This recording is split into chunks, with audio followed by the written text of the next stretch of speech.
Okay, here's a statement from Anurada. Agree with principles, but media is ignoring Poznan.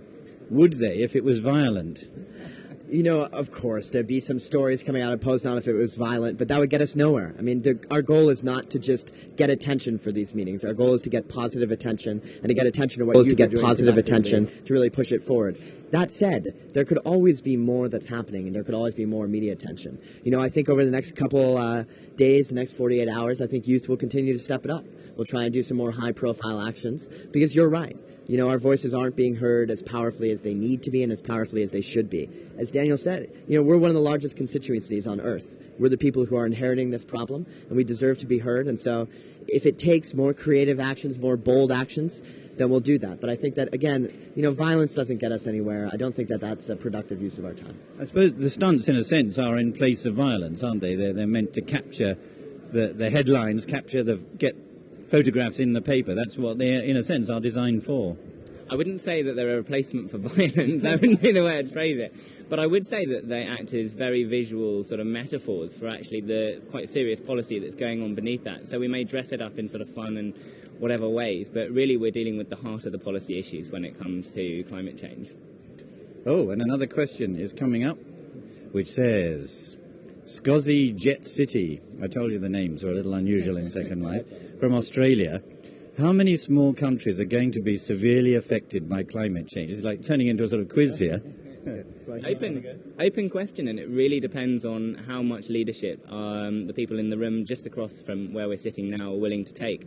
It's perfectly possible to stave off the worst impacts of climate change and do it in a way that's both just and actually positive for the way that we live our lives. And that's really why we're here, to be pushing that message. We don't need to be sending islands underwater for the sake of a few years of dirty growth. If I could follow up on that, I think that, you know, small island countries and other developed countries, they aren't just, you know, fighting to prevent some impacts. You know, a lot of times they're fighting for their very survival. I mean, many of these places are facing extinction. If sea level rise continues and if food security is threatened to the point which it exacerbates civil war, which we're seeing in Africa.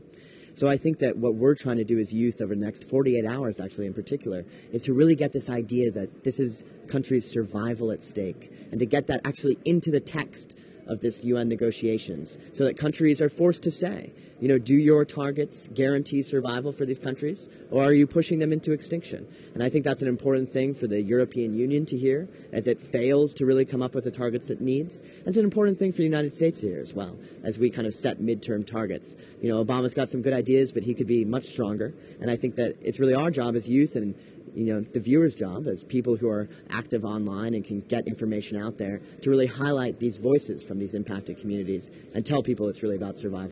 Okay, I want to ask you about Obama. I went to the US. I've been to 2 US briefings today by NGOs, and they picture a golden world where there are no problems left, and I don't blame them after 8 tough years, but it's as though everything's going to be all right. Don't worry, folks, we're going to take over, resume leadership. Everyone will be happy. You think this is perhaps overdoing it a little, or are you joining in the chorus? Everything will be fine. No, of course not. Now, look, you know, it's an incredible change from the United States. I mean, we have to remember how bad it really was. I mean, it was more than an embarrassment. It was criminal action from the Bush administration. So it is a big change, and we need to take that into account. But what we really need to do is capture all of that energy that I think Obama unleashed in the U.S. public and direct it somewhere. And I think we need to direct it towards the changes we need to make on climate. Obama's policies, frankly, could be much, much stronger. I think on coal, he needs to be much more clear that coal has no role in our energy future. And on midterm targets, on what we can do by 2020, he needs to be stronger as well.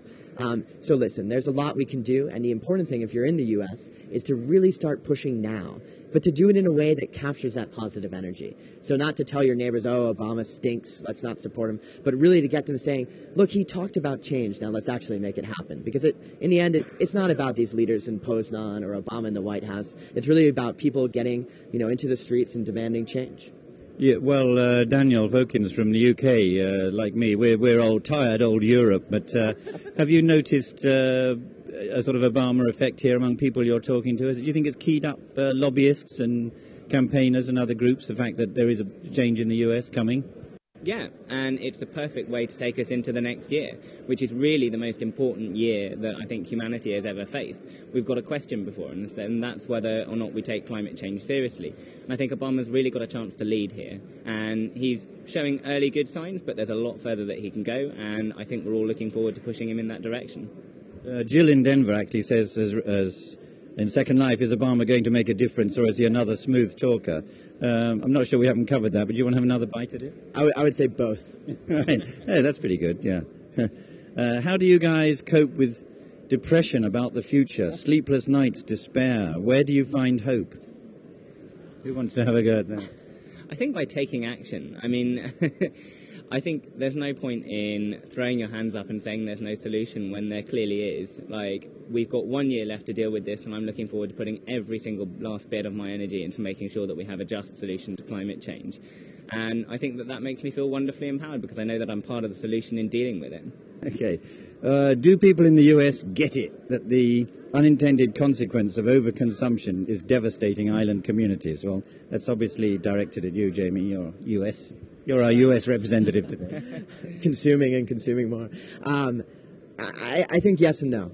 I think that a lot of people have a long way to go. I mean, the U.S. is an incredibly overconsumptive place. I mean, we look at the cars we drive, we look at the products we buy, you know, the way our economy is structured. There's a lot we can change. But I think when you get down to it, people are, fundamentally understand what's happening. They understand that we can't keep going in this direction. And the crash of the global economy has certainly helped.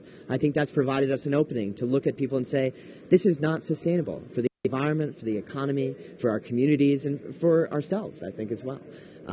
So, there's a lot of work to be done, but I think that people are really waking up, and it's important to meet people where they're at, to recognize their uncertainty, to talk with them about that, and as Daniel was saying, to offer them a positive vision of what we can do, that we can create an economy and a society that isn't based on overconsumption, but is based on really strong community connections, and really based on an economy that not only honors people's needs, but also honors the environment and the needs of people around the world, like those impacted island communities that are really fighting for their survival.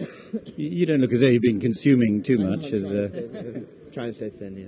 One thing I think that I would actually add to that as well is that we've really got to start pushing the messaging on when it comes to the human impacts of climate change. All too often the emblem of climate change is just a polar bear on an ice sheet, and really actually it's about people, and it's not just about people in other places, it's about here, now, in our own communities and around us. The climate change effects are already happening in the places that we live, and I think that we've really got to recognise that. Since you've mentioned polar bears, and we mentioned the evildoers of the day, the Fossil of the Day award, what do you think have been the best stunts? We were talking about this earlier in terms of effectiveness, because some stunts are done outside the hall, and they come and they go and don't seem to have any impact. What are the best ones you see? Not necessarily here, but in terms of climate change activism. I think that the polar bears around this particular conference have been absolutely brilliant. An organisation has taken them, propped them up against walls, and they've all got these little different messages that really strike home, that actually sort of strike a chord within people's hearts. Like, can you remember any of the actual ones? I just need to cough one second. I know, they're kind of homeless polar bears, so I think it's making the point that, by pulling at people's heartstrings, by seeing, these symbolic animals, but really a representation that there's a human element to it as well, and that I think, as Daniel was saying, nature's being affected, animals being affected, but to draw that connection to humans is, I think, really important. Yeah. There was I saw one polar bear sort of stretched out asleep near the NGO office. I actually thought it was a youth group member, just very tired. It was so realistic, but it was fantastic. If I could actually add into that point, though, I think that being creative is really important. I think that the same types of political rallies that some of us might be used to or that we've seen from the past just won't work anymore. I think that we really need to exercise a media savvy and a creativity that can get a message out there in an effective way, and to get it out there across languages. Everybody on Earth needs to work together towards a solution. It can't just be people who speak fluent English or French or Arabic. We need to find a way to talk to each other. And so more creative actions, more mobilizations is really important in moving forward. Okay, thanks so much for coming in, and good luck in changing the world. Thanks a lot. And we'll hear from you of your verdict maybe tomorrow or the next day. Thanks for coming in.